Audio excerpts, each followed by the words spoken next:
Nunot sa bomb threat nga nadawat sa Ninoy Aquino International Airport niadtong Biyernes sa buntag, Mactan Cebu International Airport pabilin usab nga naka-heightened alert. Siluan mayroon dinas sa report.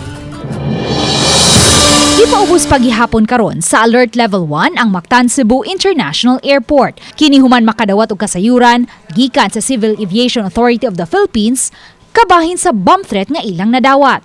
Apan bisan pa man kung nagnegatibo kini sa gihimo nilang validation, padayon nga gipatuman sa tugpahanan sa Sugbo ang enhanced security measure. Say about sa random screening, daghan ang person nga ma-call o kanang pat-down o mandatory pat-down search. Mo na siya ma-share sa screening. So, daghan ang iyahang number. Hinuon gitataw sa pangu sa Office of Transportation sa Mactan Cebu International Airport nga si Lizel Mondihar nga sa gihapon wala na initial screening nga himuon sa mga pasahero ug sa bagahe ug diretso na lang sa final screening. Apan pabiling mandatory lang gihapon ang pagpahubo sa mga sapatos ug tsinelas. Samtang gipasabot usab sa MCIA Police Station Chief, Police Major Jerome Villegas nga sa pagsugod pa lang sa election period, naka-heightened alert na sila. We are in constant coordination with all the security forces within the Mactan Cebu International Airport. Actually,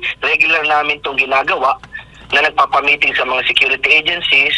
Uban ni Marlon Melgazo, Luan Merondina, Balitang Bisdak.